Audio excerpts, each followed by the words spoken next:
ഞങ്ങളും ക്രൂശിക്കപ്പെട്ട ക്രിസ്തുവിനെ പ്രസംഗിക്കുന്നു. ദൈവ തിരുനാമത്തിന് മഹത്വം ഉണ്ടാകട്ടെ. ഉൽപ്പത്തി പുസ്തകം 8-ാം അധ്യായം 4-ാം വാക്യം. 7-ാം മാസം 17-ാം തീയതി പെട്ടകം അരരാത്ത് പർവ്വതത്തിൽ ഉറച്ചു. 10-ാം മാസം വരെ വെള്ളം ഇടവിടാതെ കുറഞ്ഞു. 10-ാം മാസം 1-ാം തീയതി പർവ്വത ശിഖരങ്ങൾ കാണായി. 4-ാം വാക്യം. 7-ാം മാസം 17-ാം തീയതി പെട്ടകം അരാരാത്ത് പർവ്വതത്തിൽ ഉറച്ചു. പർവ്വതങ്ങളെക്കുറിച്ച് നാം ചിന്തിച്ചു വരികയാണല്ലോ. അരാരാത്ത് പർവ്വതം, പെട്ടകം ഉറച്ച പർവ്വതം, നോഹയുടെ കാലത്തെ പെട്ടകം ഉറച്ച പർവ്വതം, അരാരാത്ത് പർവ്വതം. വളരെ ഗൗരവമേറിയ ചില സന്ദേശങ്ങൾ ഈ പർവ്വതത്തിന് തരാനുണ്ട്. ഈ അരാരാത്ത് പർവ്വതം എവിടെയാണ് ആർക്കും അറിഞ്ഞുകൂടാ. എന്നാൽ ചില സഞ്ചാരികൾ ആകാശത്ത് നിന്ന് വിഹഗവീക്ഷണം നടത്തിയപ്പോൾ കണ്ടെത്തി ഏതോ ഒരു വലിയ കപ്പലിൻ്റെ ഭാഗം റഷ്യയുടെ വടക്ക് കിഴക്കൻ ഭാഗങ്ങളിൽ മഞ്ഞിൽ മൂടിക്കിടക്കുന്നു എന്ന്. ഉയർന്ന സ്ഥലത്ത് മഞ്ഞുമലകളുടെ ഇടയിൽ ഒരു വലിയ കപ്പൽ പോലത്തെ എന്തോ ഒന്ന് മഞ്ഞിൽ മൂടിക്കിടക്കുന്നു. അങ്ങനെ വിമാനസഞ്ചാരികൾ കണ്ടെത്തിയതായി നാം പത്രങ്ങളിലും പ്രസിദ്ധീകരണങ്ങളിലും മറ്റും വായിക്കുകയുണ്ടായി. എത്രയോ ഉയർന്ന സ്ഥലമാണ്. അവിടെ എങ്ങനെയൊരു പെട്ടകം അല്ലെങ്കിൽ കപ്പൽ അവിടെ ചെല്ലാനിടയുണ്ട്? അവിടെ ആരും പടുതു വെച്ചതാകാനിടയില്ല. കാരണം അവിടെ മനുഷ്യർക്കാർക്കും പ്രവേശിക്കാവുന്ന സ്ഥലമല്ല. മഞ്ഞ് ഉറഞ്ഞു കിടക്കുന്ന മഞ്ഞ് പർവ്വതങ്ങളാണ്, മഞ്ഞ് മലകളാണ്. അവിടെ ഒരു പെട്ടകം പോലുള്ള എന്തോ ഒന്ന് കണ്ടെത്തിയെന്നും പിന്നീട് ഭൂഗർഭ ഗവേഷകന്മാർ ആ പർവ്വതത്തിൻ്റെ ചില പ്രാന്തപ്രദേശങ്ങളിൽ വലിയ കടൽ ജീവികളുടെ തലയോട്ടികളും അസ്ഥിപഞ്ജരങ്ങളും കണ്ടെത്തിയെന്നും മറ്റും പിന്നീട് ചില ലൈഫ് മാഗസിൻ പോലുള്ള ചില മാസികകളിൽ വായിക്കാനിടയായി. അതൊന്നും പഠന വിഷയമാക്കിയിട്ട് പ്രയോജനമുണ്ടെന്നല്ല. പക്ഷേ പ്രിയപ്പെട്ടവരെ, പെട്ടകം അത് ഒരു ചരിത്ര യാഥാർത്ഥ്യം കൂടിയാണ്. ബൈബിളിൽ പറഞ്ഞിരിക്കുന്ന ആ സത്യം ചരിത്രത്തിൽ കൂടി കാണുന്ന ഒരു യാഥാർത്ഥ്യമാണ്. നോഹ ദൈവത്തിൻ്റെ വചനം കേട്ടു, ദൈവത്തിൻ്റെ വചനത്തെ അനുസരിച്ചു. ദൈവത്തിൻ്റെ വചനം ആദിമ മനുഷ്യൻ ലംഘിച്ചു. പക്ഷേ ആദാമിൻ്റെ വംശപാരമ്പര്യത്തിൽ നോഹ പിറന്നു. നോഹ ആ തലമുറയിലെ നീതിമാനായിരുന്നു. നീതിമാനായ നോഹ ദൈവത്തിൻ്റെ വചനത്തെ ചെവിക്കൊണ്ടു, ദൈവത്തിൻ്റെ വചനത്തെ സ്വീകരിച്ചു. ദൈവം കൽപ്പിച്ചു. ജനം വഷളന്മാരായി തീർന്നിരിക്കുന്നു, ജനം പാപം ചെയ്തിരിക്കുന്നു, തന്മൂലം ഭൂമി ശപിക്കപ്പെട്ടിരിക്കുന്നു. ഭൂമിയിൽ വസിക്കുന്ന മനുഷ്യൻ പാപം ചെയ്തതുകൊണ്ട് ഭൂമി ശപിക്കപ്പെട്ടിരിക്കുന്നു. അതുകൊണ്ട് ഈ ഭൂമിയെ ഒന്ന് കഴുകിയെടുത്തേ വെക്കൂ, ഈ ഭൂമിയെ ഒന്ന് ശുദ്ധീകരിച്ചെടുത്തേ പറ്റൂ, ഈ മനുഷ്യനെ ശിക്ഷിച്ചേ പറ്റൂ. ദൈവത്തിന് സ്തോത്രം. നാം വായിക്കുന്നത് അങ്ങനെയാണ്. 6-ാം അധ്യായം, ഉൽപ്പത്തി പുസ്തകം 6-ാം അധ്യായം 5-ാം വാക്യം. ഭൂമിയിൽ മനുഷ്യൻ്റെ ദുഷ്ടത വലിയതെന്നും അവൻ്റെ ഹൃദയവിചാരങ്ങളുടെ നിരൂപണമൊക്കെയും എല്ലായ്പ്പോഴും ദോഷമുള്ളതത്രേ എന്നും യഹോവ കണ്ടു. താൻ ഭൂമിയിൽ മനുഷ്യനെ ഉണ്ടാക്കുകൊണ്ട് യഹോവ അനുതപിച്ചു. അത് അവൻ്റെ ഹൃദയത്തിന് ദുഃഖമായി. ഞാൻ സൃഷ്ടിച്ചിട്ടുള്ള മനുഷ്യനെ ഭൂമിയിൽ നിന്ന് നശിപ്പിച്ചു കളയും. മനുഷ്യനെയും മൃഗത്തെയും ഇഴജാതിയെയും ആകാശത്തിലെ പക്ഷികളെയും തന്നെ അവയെ ഉണ്ടാക്കുകൊണ്ട് ഞാൻ അനുതപിക്കുന്നുവെന്ന് യഹോവ അരുളി ചെയ്തു. ദൈവത്തിന് സ്തോത്രം. മനുഷ്യൻ്റെ ജീവിതത്തിൻ്റെ വഷളത്വവും മനുഷ്യൻ്റെ ജീവിതത്തിലെ തിന്മയും കണ്ട് നിത്യനായ ദൈവം വ്യസനിക്കുകയും ദൈവം ദുഃഖിക്കുകയും ചെയ്ത് ഭൂമിയെ ദൈവം ശുദ്ധീകരിപ്പാൻ തീരുമാനിച്ചു.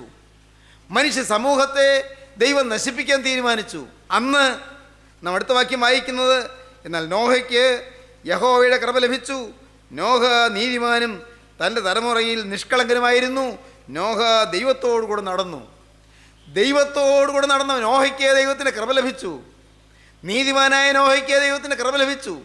എല്ലാവരും വഷളന്മാരായി പോയപ്പോൾ ഒരു പുരുഷന് ദൈവത്തിൻ്റെ കൃപ ലഭിച്ചു. എല്ലാവരും തിന്മയിലേക്ക് പോയപ്പോൾ, എല്ലാവരും വഴിതെറ്റിപ്പോയപ്പോൾ ഒരാൾക്ക് ദൈവത്തിൻ്റെ കൃപ ലഭിച്ചു. നോഹയ്ക്ക് ദൈവത്തിൻ്റെ കൃപ ലഭിച്ചു. സ്നേഹിതരെ, നമുക്കുമാകാം. അനേകർ വഴിതെറ്റിപ്പോകുമ്പോൾ, കുടുംബത്തിലുള്ള അനേകർ ദൈവത്തെ നിഷേധിക്കുമ്പോൾ, ഒരുപക്ഷെ ഭർത്താവ് ദൈവത്തെ നിരസിക്കുമ്പോൾ, ഭാര്യ ദൈവവിചാരമില്ലാതെ ജാതീയ വിഗ്രഹങ്ങളിലേക്ക് തിരിയുമ്പോൾ, തലമുറകൾ ആത്മീയ പാരമ്പര്യമില്ലാതെ ക്രൈസ്തവ ജീവിതം എന്തായെന്നറിയാതെ തിന്മയിലും അന്ധവിശ്വാസങ്ങളിലും അബദ്ധാചാരങ്ങളിൽ കുടുങ്ങി നടക്കുമ്പോൾ ഒരാൾക്ക് ദൈവത്തോട് നടക്കാൻ പറ്റും. ഒരാൾക്ക് നീതിമാനായി ജീവിക്കാൻ പറ്റും. നീതികെട്ട തലമുറയിൽ ഒരാൾ നീതിമാനായി ജീവിച്ചു. നോഹയ്ക്ക് ദൈവത്തിൻ്റെ കൃപ ലഭിച്ചു. ഭാഗ്യം. അനേകർ നശിക്കുമ്പോൾ നീതിമാനായി ദൈവത്തോടു കൂടെ നടന്ന ദൈവപുരുഷന് ദൈവത്തിൻ്റെ കൃപ ലഭിച്ചു. ദൈവത്തിൻ്റെ വചനം ലഭിച്ചു. വചനം കൈക്കൊണ്ടു. ദൈവം പറഞ്ഞു, പ്രളയമുണ്ടാകും, ഭൂമിയിൽ വെള്ളം മഴയായി പെയ്തു വീഴും. ആരും കണ്ടിട്ടില്ല, നോഹയും കണ്ടിട്ടില്ല മഴ. അതുവരെ ഭൂമിയിൽ മഴ പെയ്യിച്ചിരുന്നില്ല. കാരണം എബ്രായ ലേഖനം 11 അധ്യായം വായിക്കുമ്പോൾ കാണാം, വിശ്വാസത്താൽ നോഹ അതുവരെ കാണാത്തവയെക്കുറിച്ച് അരുളപ്പാടുണ്ടായിട്ട് ഭയഭക്തി കൊണ്ട് തൻ്റെ കുടുംബത്തിൻ്റെ രക്ഷയ്ക്കായിട്ടൊരു പെട്ടകം തീർത്തു. വചനം കേട്ടപ്പോൾ ഭയഭക്തി കൊണ്ടു. വചനം കേട്ടപ്പോൾ വിറച്ചു. ദൈവത്തിൻ്റെ വചനത്തിന് മുന്നിൽ വിറകൊണ്ടു. വചനം കേട്ടപ്പോൾ നോഹ വിറച്ചു, ഭയഭക്തി കൊണ്ടു. തൻ്റെ കുടുംബത്തിൻ്റെ രക്ഷയ്ക്കായിട്ടൊരു പെട്ടകം തീർത്തു. എല്ലാവരും ശിക്ഷിക്കപ്പെടുമ്പോൾ, അയ്യോ ഞാൻ ശിക്ഷിക്കപ്പെടരുത്, എൻ്റെ പ്രിയപ്പെട്ടവർ ശിക്ഷിക്കപ്പെടരുത്, അയ്യോ എല്ലാവരും നശിക്കുമ്പോൾ ഞാൻ നശിക്കരുത്. നോഹ തീരുമാനിച്ചു. ദൈവത്തിന് സ്തോത്രം. എന്തുണ്ടായി? എന്താണ് സംഭവിച്ചത്? ദൈവത്തിൻ്റെ വചനം കിട്ടി. വചനം എന്ത്? പെട്ടകം പണിയുക. മഴ പെയ്യും, വെള്ളം കൊണ്ട് ഭൂമി മുഴുവൻ നിറയും. ഉൽപ്പത്തി പുസ്തകം 2-ാം അധ്യായം വായിക്കുമ്പോൾ കാണാം, അതുവരെ ഭൂമി മഞ്ഞുകൊണ്ട് നനഞ്ഞിരുന്നു. മഞ്ഞുകൊണ്ട്. മഴ പെയ്തിട്ടില്ല. മഴ പെയ്തിട്ടില്ലാത്ത ഭൂമിയിൽ ആദ്യമായി മഴ പെയ്യുമെന്ന് കേട്ടപ്പോൾ ആരും വിശ്വസിച്ചില്ല, ആരും സ്വീകരിച്ചില്ല. പക്ഷേ നോഹ അത് വിശ്വസിച്ചു. അതുവരെ കാണാത്തവയെക്കുറിച്ച് അരുളപ്പാടുണ്ടായിട്ട് ഭയഭക്തി കൊണ്ട് തൻ്റെ കുടുംബത്തിൻ്റെ രക്ഷയ്ക്കായിട്ടൊരു പെട്ടകം തീർത്തു. പെട്ടകം പണിതു. എത്ര നാളത്തെ അധ്വാനം, നെടുനാളത്തെ ജോലി, കഷ്ടപ്പാട്. പെട്ടകം പണിതു. പ്രിയപ്പെട്ടവരെ, നാം വായിക്കുന്നത് അങ്ങനെയാണ്. വേദപുസ്തകത്തിൽ ഉൽപ്പത്തി പുസ്തകം 6-ാം അധ്യായം മുതൽ തുടർന്ന് നാം വായിക്കുമ്പോൾ കാണാം, നോഹയുടെ കാലത്ത് വലിയ പ്രളയമുണ്ടായി എന്ന് നാം അങ്ങനെയാണ് വായിക്കുന്നത്. 10-ാം വാക്യം, 7-ാം അധ്യായം 10-ാം വാക്യം. 7 ദിവസം കഴിഞ്ഞ ശേഷം ഭൂമിയിൽ ജലപ്രളയം തുടങ്ങി. അന്ന് തന്നെ ആഴിയുടെ ഉറവുകളൊക്കെയും പിളർന്നു. ആകാശത്തിൻ്റെ കിളിവാതിലുകളും തുറന്നു. ജീവശ്വാസമുള്ള സർവ്വജഡത്തിൽ നിന്നും ഈരണ്ട് നോഹയുടെ അടുക്കൽ വന്ന് പെട്ടകത്തിൽ കടന്നു. ദൈവനോട് കൽപ്പിച്ചതുപോലെ അകത്ത് കടന്നവ സർവ്വജഡത്തിൽ നിന്നും ആണും പെണ്ണുമായി കടന്നു. ജലപ്രളയം ഉണ്ടായി, വെള്ളം വർദ്ധിച്ചു. ഭൂമിയിൽ 40 ദിവസം ജലപ്രളയം ഉണ്ടായി. വെള്ളം വർദ്ധിച്ചു. പെട്ടകം പൊങ്ങി, നിലത്തു നിന്ന് ഉയർന്നു. വെള്ളം പൊങ്ങി, ഭൂമിയിൽ ഏറ്റവും പെരുകി. പെട്ടകം വെള്ളത്തിൽ ഒഴുകി തുടങ്ങി. വെള്ളം ഭൂമിയിൽ അത്യധികം പൊങ്ങി. ആകാശത്തിന് കീഴെങ്ങുമുള്ള ഉയർന്ന പർവ്വതങ്ങളൊക്കെയും മൂടിപ്പോയി. പർവ്വതങ്ങൾ മൂടുവാൻ തക്കവണ്ണം വെള്ളം 15 മുഴം അവയ്ക്ക് മീതെ പൊങ്ങി. പറവകളും കന്നുകാലികളും കാട്ടുമൃഗങ്ങളും നിലത്തിഴയുന്ന എല്ലാ ഇഴജാതിയുമായി ഭൂചരജടമൊക്കെയും സകല മനുഷ്യരും ചത്തുപോയി. കരയിലുള്ള സകലത്തിലും മൂക്കിൽ ജീവശ്വാസമുള്ളതൊക്കെയും ചത്തു. ഭൂമിയിൽ മനുഷ്യനും മൃഗങ്ങളും ഇഴജാതിയും ആകാശത്തിലെ പറവുകളുമായി ഭൂമിയിലുണ്ടായിരുന്ന സകല ജീവജാലങ്ങളും നശിച്ചുപോയി. അവ ഭൂമിയിൽ നിന്ന് നശിച്ചുപോയി. നോഹയും അവനോടുകൂടെ പെട്ടകത്തിലുണ്ടായിരുന്നവരും മാത്രം ശേഷിച്ചു. വെള്ളം ഭൂമിയിൽ 150 ദിവസം പൊങ്ങിക്കൊണ്ടിരുന്നു. ദൈവത്തിന് സ്തോത്രം. വെള്ളം പൊങ്ങിക്കൊണ്ടിരുന്നു. ദൈവജനമേ, അല്പം ഭയത്തോടെ ഞാൻ പറയും, എനിക്ക് ഈ വചനം കേൾക്കുമ്പോൾ പേടിയുണ്ട്. കർത്താവേ, ഇനി ജലപ്രളയം ഉണ്ടാവില്ല, പക്ഷേ ഇനി ഒരു അഗ്നിപ്രളയം ഉണ്ടാകും. അങ്ങനെയാണ് നിൻ്റെ വചനം. ഒരു തീപ്രളയം ഉണ്ടാകും, തീ പെയ്യും, ആകാശത്ത് തീ പെയ്യും.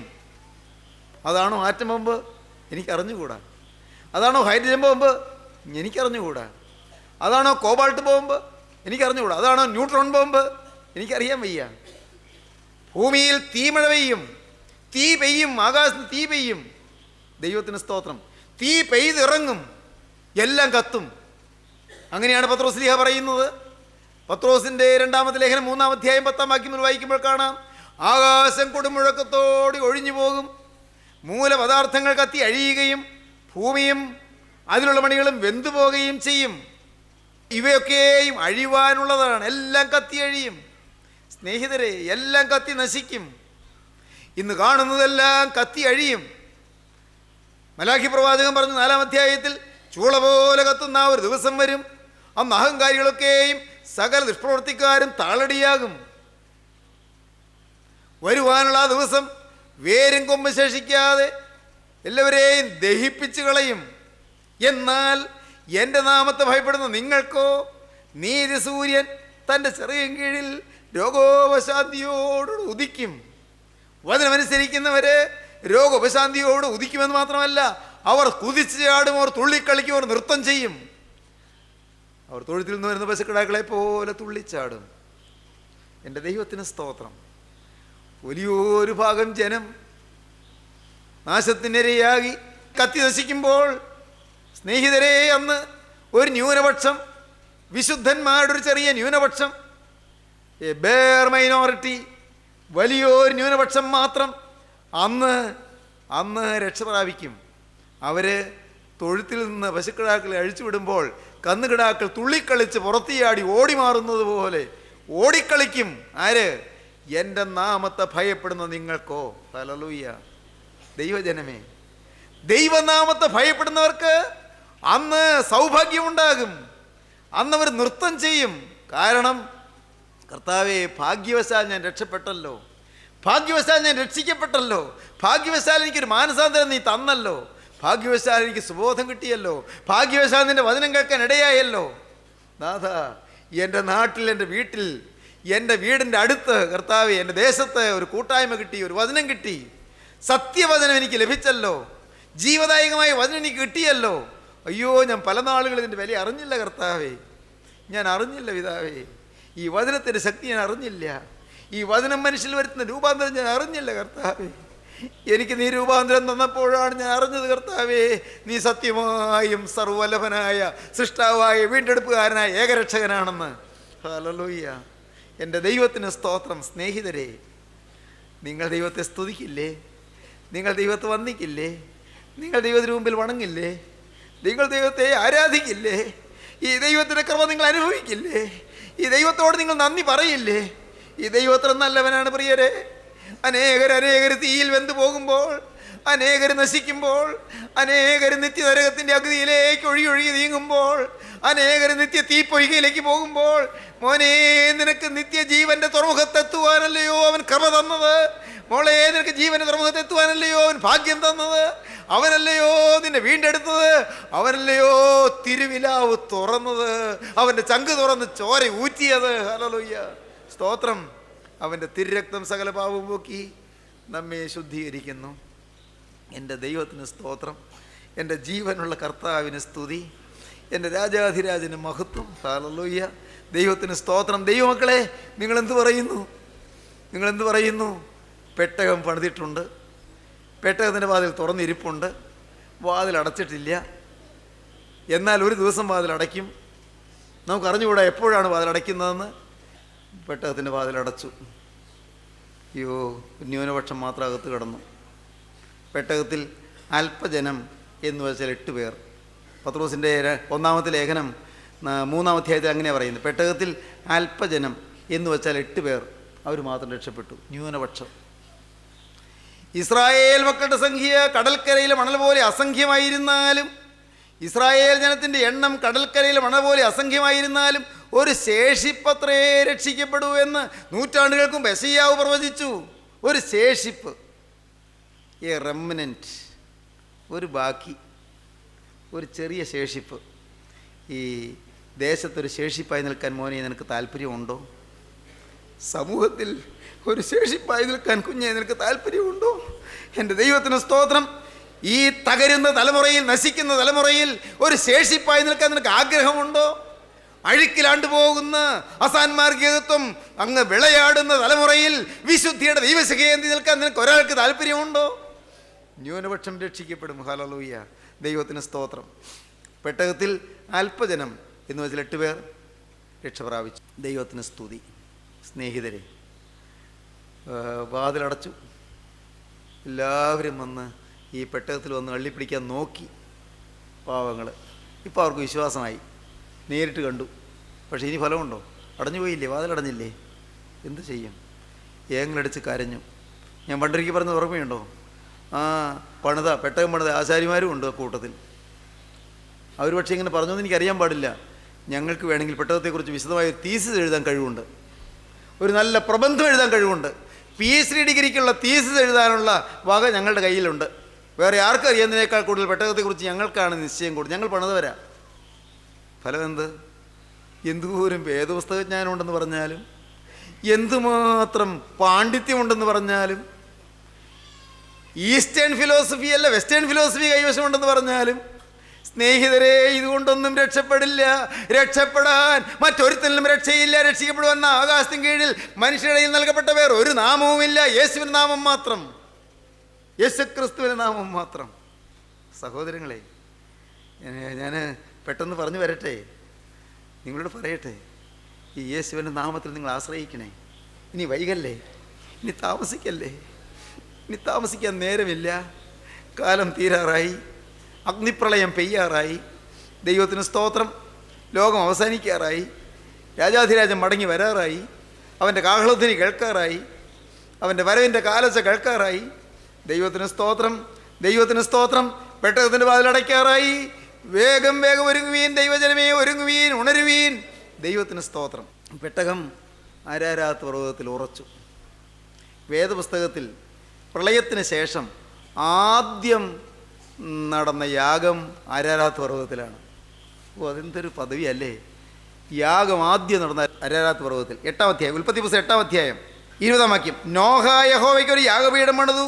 ശുദ്ധിയുള്ള സകല മൃഗങ്ങളിലും ശുദ്ധിയുള്ള എല്ലാ പറവുകളിലും ചിലതെടുത്ത് യാഗപീഠത്തിന്മേൽ ഹോമയാഗം അർപ്പിച്ചു. യഹോവ സൗരഭ്യവാസന മണത്തപ്പോൾ യഹോവ അതിൻ്റെ ഹൃദയത്തിൽ അരുളി ചെയ്തത്, ഞാൻ മനുഷ്യൻ്റെ നിമിത്തം ഇനി ഭൂമിയെ ശപിക്കുകയില്ല. മനുഷ്യൻ്റെ മനോനിരൂപണം ബാല്യം മുതൽ ദോഷമുള്ളതാകുന്നു. ദൈവത്തിന് സ്തോത്രം. ദൈവം ആകാശത്തൊരു മഴവില്ല് കാണിച്ചു. ഇത് നിങ്ങൾക്കടയാളം. ഇനി വെള്ളം കൊണ്ട് ഞാൻ ഭൂമിയെ മുഴുവൻ ഒരുമിച്ച് നശിപ്പിക്കുകയില്ല. ദൈവത്തിന് സ്തോത്രം. യാഗപീഠത്തിൽ നിന്ന് ഉയർന്ന സുഗന്ധധൂപം യഹോവയ്ക്ക് ആസ്വാദ്യമായി. സത്യമായി യാഗം കഴിച്ചാൽ മോനെ, നിൻ്റെ യാഗപീഠത്തിൽ നിന്ന് സുഗന്ധം പൊങ്ങും. വിശുദ്ധിയുടെ സുഗന്ധം, മൂറോൻ്റെ നറുമണം. ദൈവത്തിന് സ്തോത്രം. നിൻമുറികളിൽ നിന്ന് ഏറ്റേൻ മൂറോൻ മണം എന്നാഥ. നിന്നധരങ്ങളഹോ പട്ടിന്നൂലോടൊത്തുള്ളൂ. സ്തോത്രം. മൂറോൻ്റെ നറുമണം, പരിശുദ്ധാത്മാവിൻ്റെ സുഗന്ധം യാഗത്തിൽ നിന്ന് ഉയരണം. ദൈവം ഇതിൻ്റെ പ്രാർത്ഥനയിൽ പരിശുദ്ധാത്മാവിൻ്റെ സുഗന്ധം ഉയരണം. ധൂപക്കുറ്റിയിൽ നിന്ന് ധൂപം ഉയരുന്നുണ്ട്. മദ്ബഹായിൽ ധൂപം ഉയരുന്നുണ്ട്. ദൈവാലയത്തിൽ ധൂപം ഉയരുന്നുണ്ട്. ദൈവത്തിന് സ്തോത്രം. സ്നേഹിതരെ, അതിനെല്ലാം നല്ല അർത്ഥങ്ങളുണ്ടെന്ന് ഞാൻ പറയും. എന്താണ് അർത്ഥം? മനുഷ്യജീവിതം കത്തിയെരിഞ്ഞ് പരിശുദ്ധാത്മാവിൻ്റെ സുഗന്ധം ഉയരണം. സ്വർഗീയ ധൂപം ഉയരണം. അതിൻ്റെ പ്രതീകമാണ് ഈ കുന്തിരിക്കത്തിൻ്റെ ധൂപവും പള്ളിയകത്തോ മധുവായിലുള്ള ധൂപവും എല്ലാം അർത്ഥവത്താണ്. പക്ഷേ നിർഭാഗ്യവശാൽ പലർക്കും അറിഞ്ഞുകൂടാ, അറിയിക്കാനുള്ള സംവിധാനവുമില്ല. സഹോദരങ്ങളെ, ഞാൻ നിങ്ങളോട് പറഞ്ഞ് ഇന്നത്തെ ശുശ്രൂഷ അവസാനിപ്പിക്കട്ടെ. നിങ്ങൾക്കെന്ത് തോന്നുന്നു? നിങ്ങളിൽ സുഗന്ധവും ഉയരുമോ? ദൈവം ശിക്ഷ മടക്കിക്കളയും. വൻകാര്യമാണ്. വിശുദ്ധിയുടെ സുഗന്ധം ഉയരാമോ? ശാപങ്ങൾ മാറ്റിക്കളയും. ഞാൻ ഇനി ഭൂമിയെ മനുഷ്യൻ്റെ പാപനിമിത്തം ശപിക്കുകയില്ല. എന്തൊരു ഭാഗ്യം! മോനെ, നിന്റെ കുടുംബത്തിലെ ശാപം മാറും. മോളെ, നിന്റെ മേലുള്ളതായ ശാപദോഷങ്ങൾ മാറും. കുഞ്ഞേ, നിന്റെ കുടുംബത്തിലുള്ളതായ പാരമ്പര്യമായി നിൽക്കുന്ന ചില ശാപങ്ങൾ മാറിക്കിട്ടും.